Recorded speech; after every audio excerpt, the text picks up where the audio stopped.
আমাদের ঈদের নামাজ পড়তে গেছিলাম। বড়োবাবু আমাদের বললো কি যাও ঈদ পড়তে যাও, আমাদের সমাজ থেকে বন্ধ রেখেছিল। বড়োবাবু বললো যাও তোমরা ঈদ পড়তে যাও।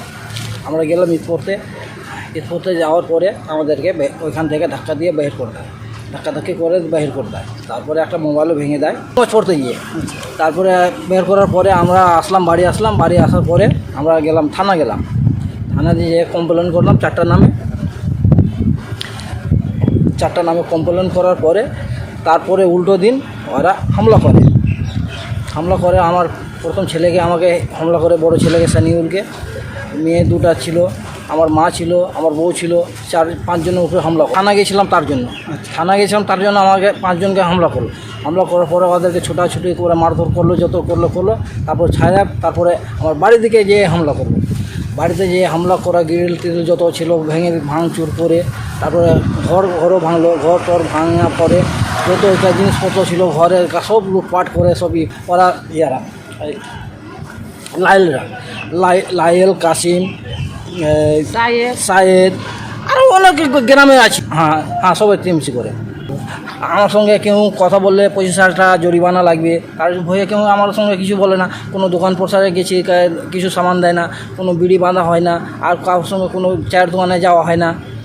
এগুলো আমাদেরকে বঞ্চিত রেখেছে। তারপরে সব বাড়িঘর ভেঙে একদম বাড়িঘর ছাড়া লুটপাট করে লেছে, মারের ধমকি ভয়ে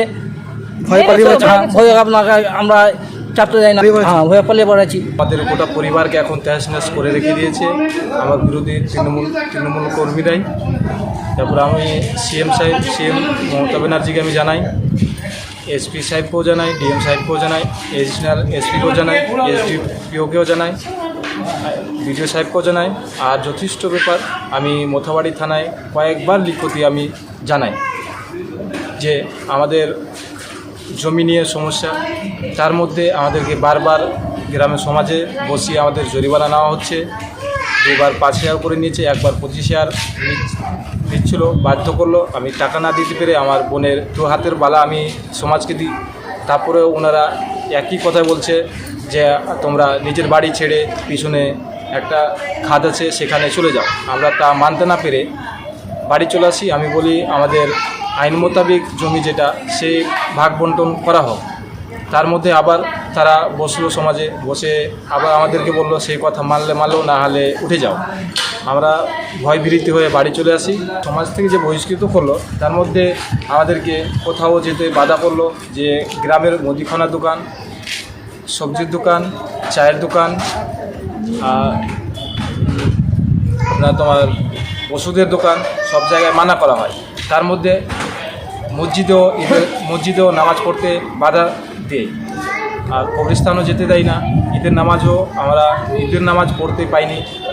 অথচ আমাদের থানায় কমপ্লেন করা হলো। বড়োবাবু আমাদেরকে ডেকে বললো কি আমি সমস্যার সমাধান করে দেবো, করে বললো তুমি যাও ঈদুল আজহার নামাজ আদায় করো। আমি ওনাদেরকে বলে দিয়েছি সমাজে। তারপর আমি ঈদের নামাজ বড়োবাবুর কথা শুনে আমি যাই, যে ওখানে আমাকে গাড়ে ধাক্কা 3-4 বার দিয়ে আমাদেরকে সমাজ থেকে ঈদগাহ থেকে বের করে দেয়। আমাদের বন্ধ রাখার পরে আমরা একবার 5,000 টাকা জরিমানা দিলাম। তারপরে 25,000 টাকা জরিমানা দেওয়া দিতে পারে, আমরা দুটো হাতের পোলা খোলা দিলাম। দেওয়ার পরে তাও আমাদের বন্ধ রাখছে, সমাজে মানতে পারছি না। কেন কি আমরা মাটি পাবো? মাটির ভাই ঝামেলা আছে, সমাজ আবার লড়ছে। কি কারণ লড়ছে বুঝতেই পারছি না আমরা। এই যে আমরা মাটি দিচ্ছি না ওদেরকে, সেই জন্য খালি বিচার বলছে কি মানছি না, ওই জন্যে এই তো মারধর করে আমাদেরকে ইধর গ্রিল খুলেছে, সব কিছু খুলে আবার লুটপাট করে নিয়েছে। যেটু গহনা ছিল 12 ভরি, 4 জনের গহনা ছিল, হাতের মালা, গলার মালা, হাতের পোলা, কানের বালি সব নিয়ে নিয়েছে। খেনা ধোকা, ছাপ্পার খাট, যত কিছু থাকে, কাঁসার থাল ছিল।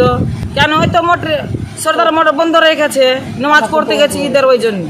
দেখুন, আইন অলরেডি প্রশাসন এটা দেখছে। হ্যাঁ, কারণ কোন ব্যক্তিকে ওইভাবে করতে পারে না, আইনগত দিক থেকে করতে পারে না, সামাজিক বিচ্ছিত করতে পারে না কেউ, ঠিক আছে।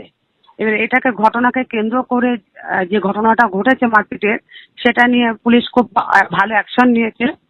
পুলিশ অ্যাকশনও নিয়েছে, 9 জনকে অ্যারেস্টও করেছে, এবং সম্পূর্ণভাবে এটা প্রশাসন দেখছে। এটা মোটেও আমাদের কাছে কাম্য নয়। এরকম ঘটনা মোটেই কাম্য নয়।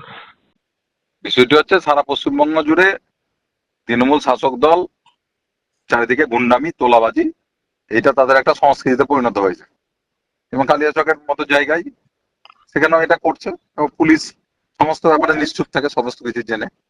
এটা তৃণমূলের একটা কালচার হয়ে গেছে।